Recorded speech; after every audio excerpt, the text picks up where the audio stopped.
Hi, my name is Matthew Ball, and you're watching the Global TV Demand Awards virtual festival, which celebrates the people behind the world's most popular TV shows. I have the pleasure to be speaking with Casey Bloys, Chief Content Officer of HBO and HBO Max. Good to see you, Casey. How you doing? I'm good. One of the most common narratives in the so-called streaming wars is who spends the most, who has the most TV shows, who has the most hours of film.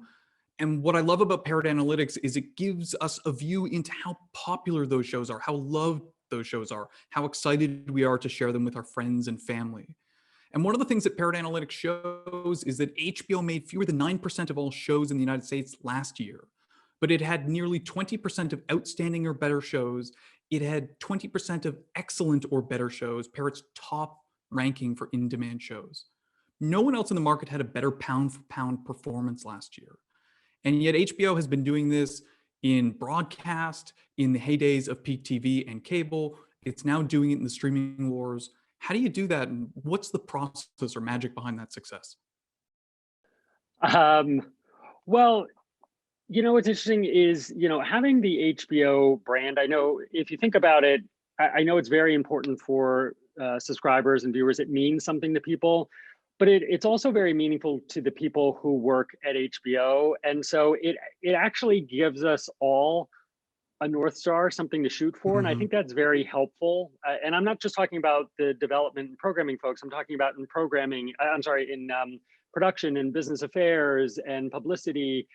If everybody in your organization knows they're shooting for something, we all know that to be an HBO show, it has to be special in some way. It has to be unique. It has to be different. It has to be well produced. That North Star is really important. It's really a good guide for all of us. I do think that is helpful. That when you go into this process of developing and making TV shows, you've got something in mind for a bar that you wanted to hit. So the brand, I guess in my mind, works both ways. It's both for subscribers and it's also for employees. Gives us something to shoot for. Would you say that anything has changed about the process over the past 20 years, especially as you've expanded into Max? In theory, no. I do look back. I've been at HBO going on 17 years. I do look back to when I first got there in terms of the volume of shows that we did compared to now. And we had a big jump from 2018 to 2019. That's when we went from like 100 hours of programming to 150 hours of programming. We're talking about HBO specifically, and then obviously Max is more than that.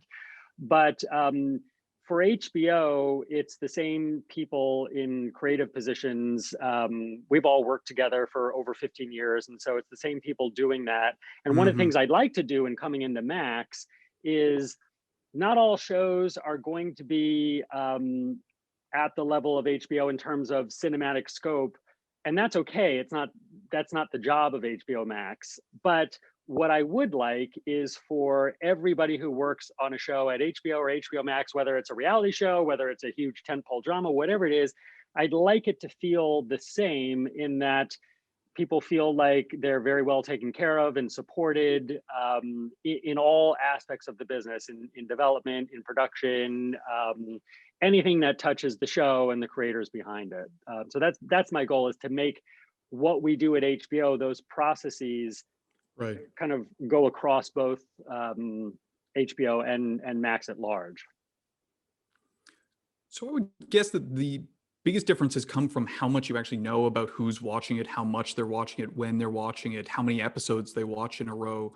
Can you speak to any of the ways, big or small, that data has changed decision-making, or at least the development process? It hasn't really changed. I will say the way I look at data is I would never use it to decide what to pick up. In other words, the traditional thing is, in broadcast television, you would do a pilot, you would take it to a research facility and do a dial test, and they would see how it goes. I actually think that's the wrong use of data, because I think for things, I think on a micro level like that, you just kind of have to react to what did you like, and what did your gut tell you.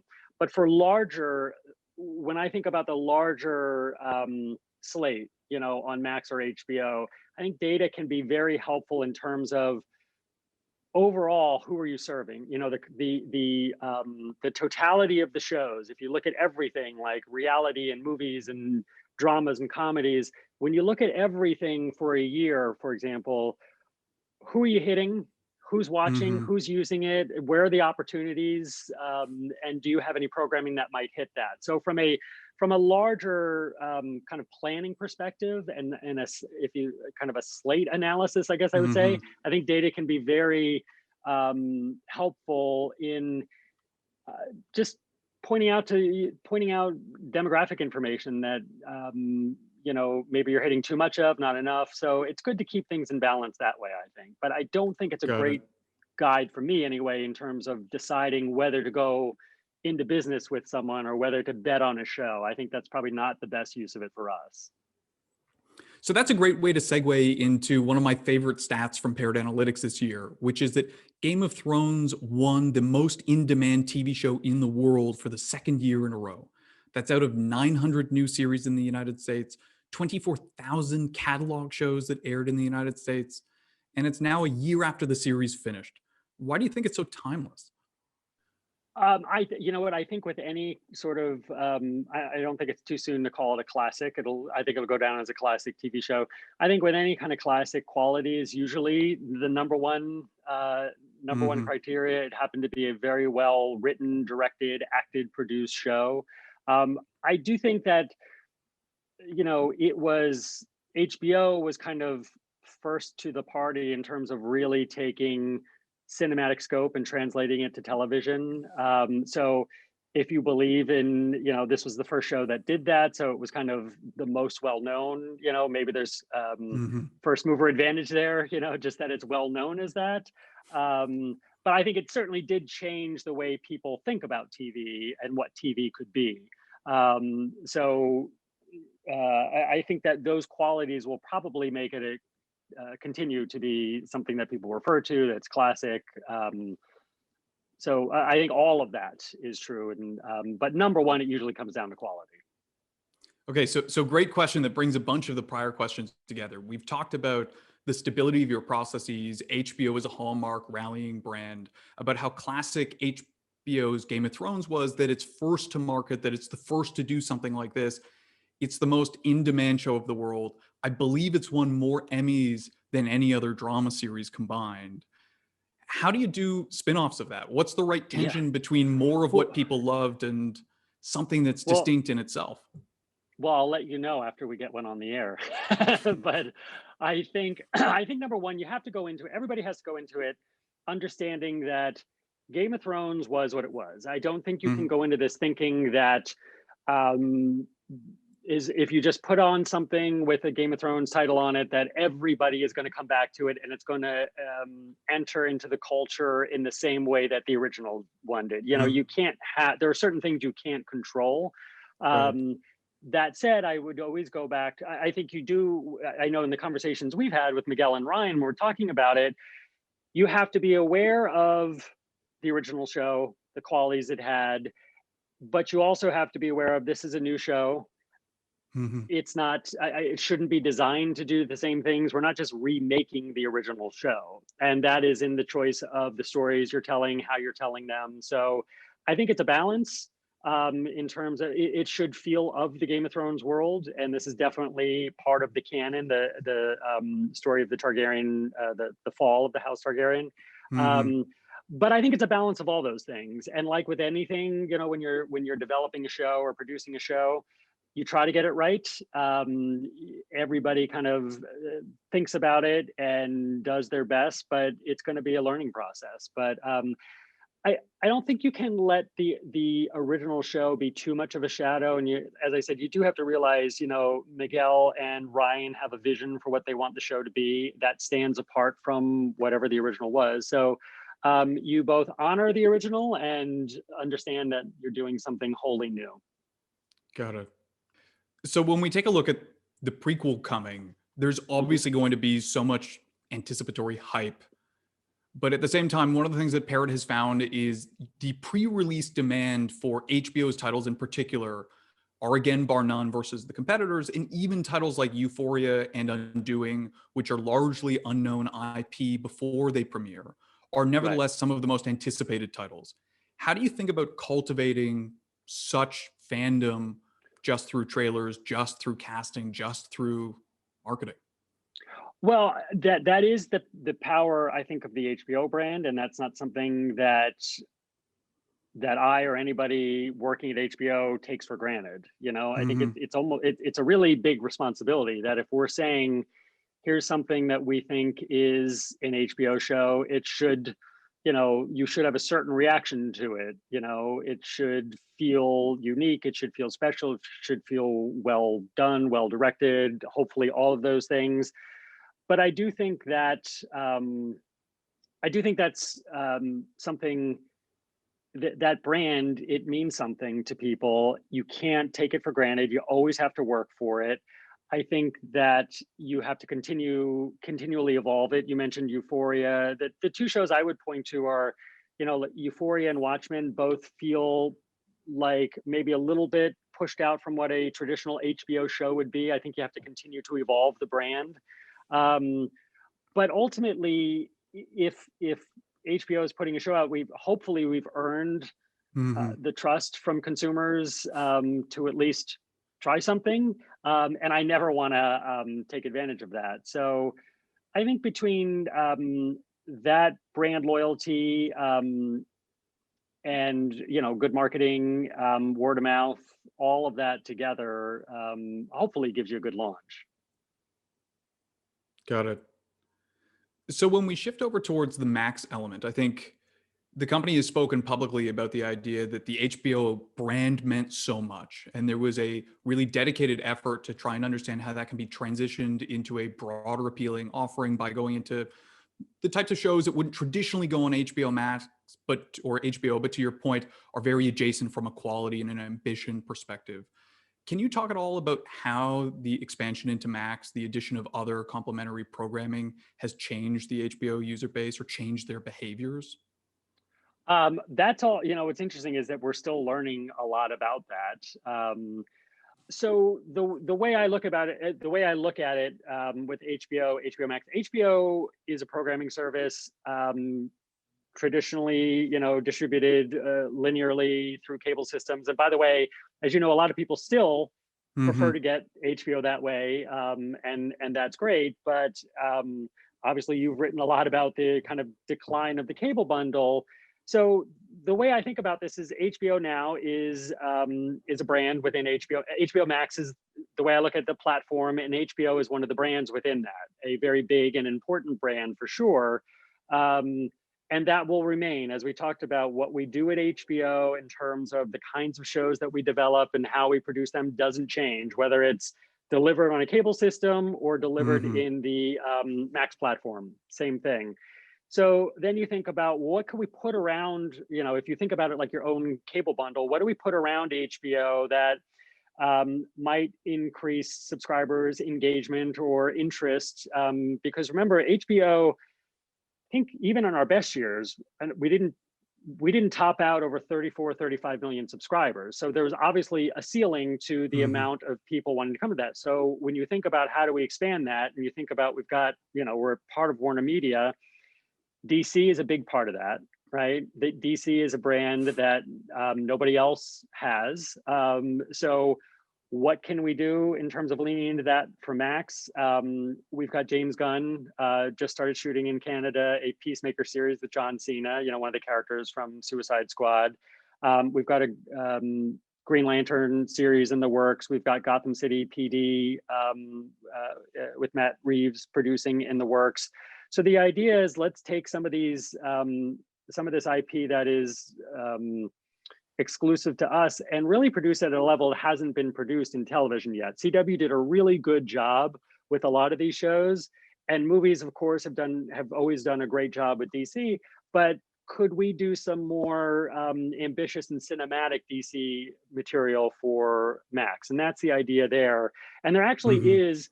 DC fans in general don't necessarily overlap with HBO viewers. So that's one big area that you can add to. Interesting. Young adults, isn't it like a show like Gossip Girl or Pretty Little Liars? We have a couple other shows in the works at Max. Not an area that HBO traditionally goes to, even though we've done Euphoria, but even that is a much more adult the themes are a lot more adult than, for lack of a better word, I'll just say Hmm. kind of Gossip Girl type shows. So young adults, adult animation, it does very well in streaming, but not an area that HBO traditionally developed. We've had a few over the Right. years, but really doing that. Reality television, beyond documentaries, but docuseries and competition series and things like that. So the idea is when you take all of that, the whole of it is really attractive and gives subscribers more to engage with than um, just the HBO catalog, which is a great thing to interact with. But the idea is to give them more. So that's the thought. So a nice way to think about that is we saw Disney come out and they seem to be going to a strategy, which is there's some Marvel almost every week of the year. There will be close to some Star Wars right around the year. I think Viacom CBS has said their goal is that Paramount Plus is basically a Star Trek as a service where there's similarly Star Trek year round. You have lots of DC coming. You have Game of Thrones, a prequel coming. There are reports, or at least you've put into development other ideas. How do you think about this idea of what's the ceiling? How much can you make? Or is it even about that? Well, I always think, when I was just kind of overseeing HBO, I thought this, and when I think about Max, the same thing is, I don't think when I think about kind of a slate overall and what a subscriber might like, I don't like to overdo it in any area. I think it's great that we've got DC, and Mm, I want to make a lot of great shows for Max, and I think DC makes great movies. We got Game of Thrones, and I want to make some other entries into that arena. But I also think HBO as a whole is a brand, and so every show that HBO puts out is kind of out of that brand, and that means something to people. So mm, I would really, when I think about Max, I would like to see a lot of that. I would like to see DC. I would like to see Game of Thrones. I would like to see HBO on Max. Um, so I guess it's always a balance. I don't know what too much is. That's something that maybe research will tell us. But um, I do think it's a big advantage for us having these meaningful brands, these meaningful franchises. So hopefully we get the mix right. Subscribers will tell us, if we're doing it right. But I think if we're thoughtful about it and don't kind of overdo it in any one area, that's mhm. usually a pretty good guide. Got it. And so I have two final connected questions. Yeah. When you think about this service expanding internationally, and also from the perspective of bringing more international content to domestic shores, obviously you have My Yep. Brilliant Friend. I believe you recently announced a big expansion of European productions that are intended to come to the United States. How do you Yep. think about changing the HBO brand to be more global? And now your mandate seems to be more focused on building shows that aren't just hits here or even focused here, but focused on the global consumer, the global viewer. Well, yeah. So a couple things on that. To your last point about developing shows that kind of cross borders, one of the, I guess, one of the benefits of tentpole dramas, which tend to do well in streaming services, they tend to draw people in terms of like what's the first show they come to see. Most Mhm. likely will be a bigger drama, right? And they those kinds of dramas also tend to do well internationally. So that's kind of a nice Mhm. coincidence, right? So it's helpful in both counts. One in terms of building a service and domestically, but also internationally. That works really well. But one of the things that I think streaming in general has done very well is exposing audiences, is making audiences more comfortable with the idea of engaging with a foreign language show. We've always had, we had My Brilliant Friend, and we've had imports here and there. But I do Mhm. think streaming in general, as these services become more global, across the globe, subscribers are more comfortable with the idea of watching subtitled shows and shows that are outside of their culture. I think it's a good thing for all of us, not just as viewers, but as citizens of the world. We've had the same experience at HBO just this year. HBO International has been producing great series, in HBO Asia, HBO Europe, HBO Latin America. And this was the first year that there was a show from Spain called 30 Coins, and we have a Hmm. show called Beartown coming up. This was the first time we highlighted um, international productions on HBO Linear. And, you know, as I said, what's nice is subscribers are probably more conditioned to check those out than they would have been, I don't know, 5 years, definitely 10 years ago. Um, the other side benefit of that is the more places that you expose it, the kind of more efficient it becomes. And obviously, Hmm. that's the race for global platforms is you can amortize the cost of a big show across Right. a lot of different places. Obviously, we did that at HBO, but it was a little bit ad hoc. It was like, from an output deal here to an over the Hmm. top streaming service here, and maybe a library deal here. But it's just a lot. It's a lot more efficient and a cleaner way to do it if you have a global platform, and that's what we will have eventually. And everything produced by our company internationally will live on HBO Max. So, in a strong international library, will be a part of the offering. Right. And so one last point that's connected there. So you started as the home box office, a home for film. Then Yeah. you became most popular for television, starting with The Sopranos, though truly in the 80s before that. And now you've come back to this point where the HBO Max strategy, at least for 2021, as we exit the pandemic, is really differentiating through true blockbuster pedigreed film. Yeah. How important do you think investing in films, original films intended for HBO Max, or the rapid pay one window is to the future of the service, the growth of the service going forward? Well, you know what, films, to the earlier point we were talking about the diversification of the slate. I don't want all series. I don't want all films. I want the right mix, and that's one of the Hmm. questions about what can data tell us. Could probably give us, as we get further into this, a little bit more. What should the right mix be? The rule of thumb was people come in for series and stay for movies are a good way to keep people, but the Hmm. series are what draws them in. I've heard different people have different theories on that. Um, but I think the way we're all going to start thinking about this is, um, it really does depend on you got to give the subscriber um, choice. And a lot of times, if you think about just your own experience, sometimes you're in the mood for starting an 8-hour limited series or starting a season of a Hmm. show. Sometimes you really just want, like a 2-hour experience. It really depends on the subscriber. So that's why I say you got to find the right mix for what people want. But I think it's always going to be a mix of the two. And in our experience thus far, we've had a couple of different movies go straight to the service. We had American Pickle this summer. We had Scoob. We had The Witches, and obviously Wonder Woman, and and also what else do we have? Charm City Kings was the other one we had that did really well. All of them performed really, really well. So I think as we get more movies performing on the service, we get a sense of what's performing. That could help Right. us in terms of thinking about the slate overall. But I think movies, um, we'll see what happens with pay one deals and pay one movies. But movies are always going to be a part of the offering and always should be for the differentiation. With you. Well, Casey, thank you again for your time. It's been a pleasure. Thank you. Good to talk to you.